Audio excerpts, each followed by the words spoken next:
It's time for the end of the year, and I'm going to let this say for you. So, with the NFL Primetime Picker, let's begin.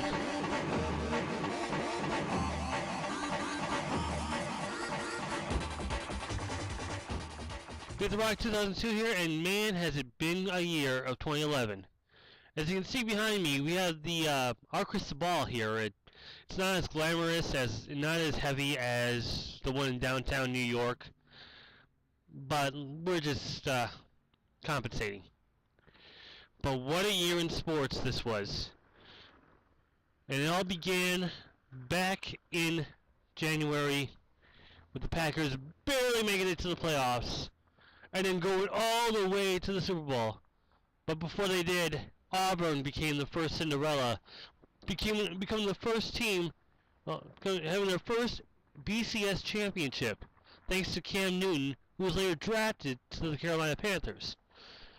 Then we go to February where the Packers, despite being a 6th seed, despite struggling to get into the playoffs,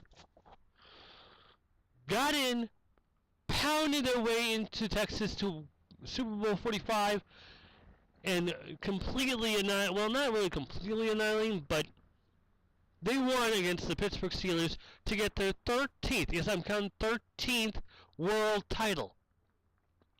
Their 4th Super Bowl, but I'm just counting the pre-Super Bowls as well. Thus began the NFL lockout, which would last all summer long into August.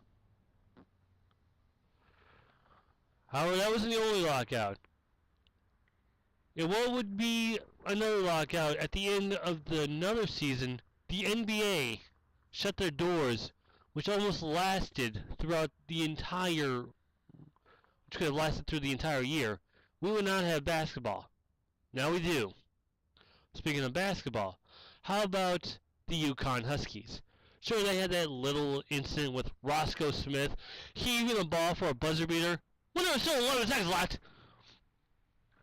Number one, not top 10 play of the year, according to ESPN.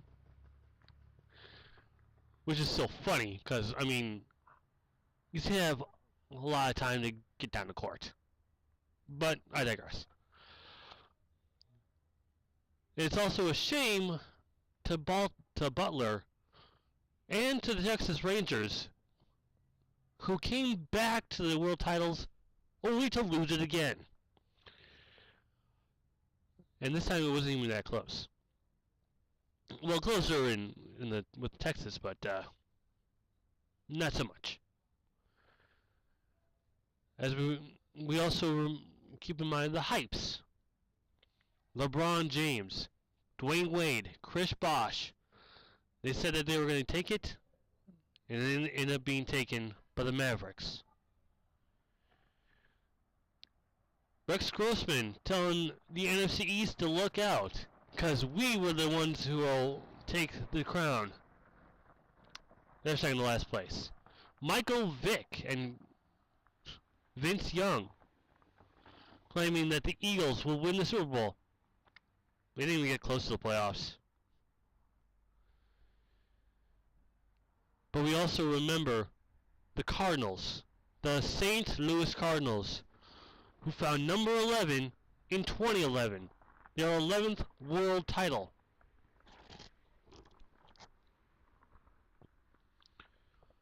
And what a joy it was seeing David Freese hit one out to clinch the title.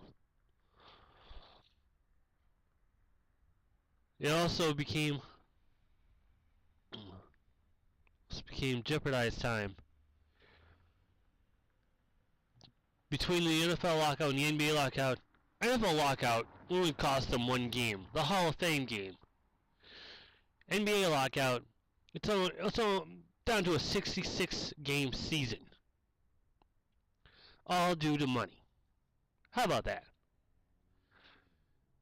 Besides the triumphs, there are also tragedies. Dan Weldon, Al Davis, the entire Russian hockey team, just to name a few. College players have also succumbed, but they will never be missed. We will always remember the triumphs of these individuals, of the team.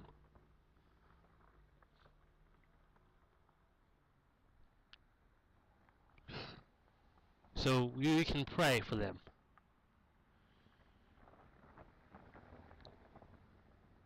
As we head to September, we remember that security might be a bit in need of a better checking, with one guy tasering an entire section. Or a guy in a real football league just having to lasso an opponent.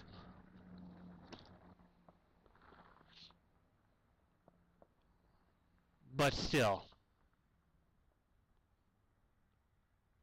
what comes in and comes out is the glory of the game. And as 2011 comes to an end, we say goodbye to the greats. We say goodbye to the games that we enjoyed. And we also say hello to 2012 as we look forward to what's coming up, including the London Games. 2011 has been a memorable season. 2012 will hope to dominate. Thank you. And we also learned that none of us are perfect. Hence, 0-5. Last week I went 0-5. Okay, nobody's perfect, but this is the first time I've went 0-5. And well, yeah, I had one YouTuber saying, hey, at least you're better than Frank Caliendo. Frank does 4 picks. I do 5, okay? Big difference. Speaking of these 5, here are my picks for the final week of the season. These are divisional matchups. But here are my picks for the final week, week 17, as we head into the playoffs. And if you wonder why you guys didn't vote, there was only one game on the docket for Primetime. You'll see it here. With the final week, we have playoff contention on the line. But not in these games. Well, okay, one of them does. I'll get to that in a little bit. First off, it's the Jets and the Dolphins. And the Jets, well, they're coming off a pretty big loss. But, you know what? Miami's pretty big losers as well. But I'm going to expect the Jets to take this one, thanks to Marcus Sanchez throwing 2 touchdowns and a pick 6 along the way for the defense. 26-20. Green Bay, Detroit. Or should I say Detroit, Green Bay, since the final game is at Lambeau Field. And, you know, both teams might be resting their starters, which I'm not surprised. Both teams are in the playoffs. Of course, Green Bay in the wild first round bye. But aside from that, you know, there's not really too much implication except for, you know, an improved record. Packers 15-1 to end the season, 31-23. Going west now. Seattle, Arizona, and, well, Pete Carroll can get this win and keep his job. That's good, right? And he's going to do that with his main beast on the side. Marshawn Lynch, 3 touchdowns on the day, 27-17. My upset special and suck for luck might be St. Louis, not Indianapolis. Sure, they may have stumbled because they had no Peyton Manning. But, well, Peyton Manning's going to be back next year, so no doubt about that. I'm thinking that St. Louis will be the ones who have Andrew Luck, and the Colts will beat the fur off the Jaguars 25-13.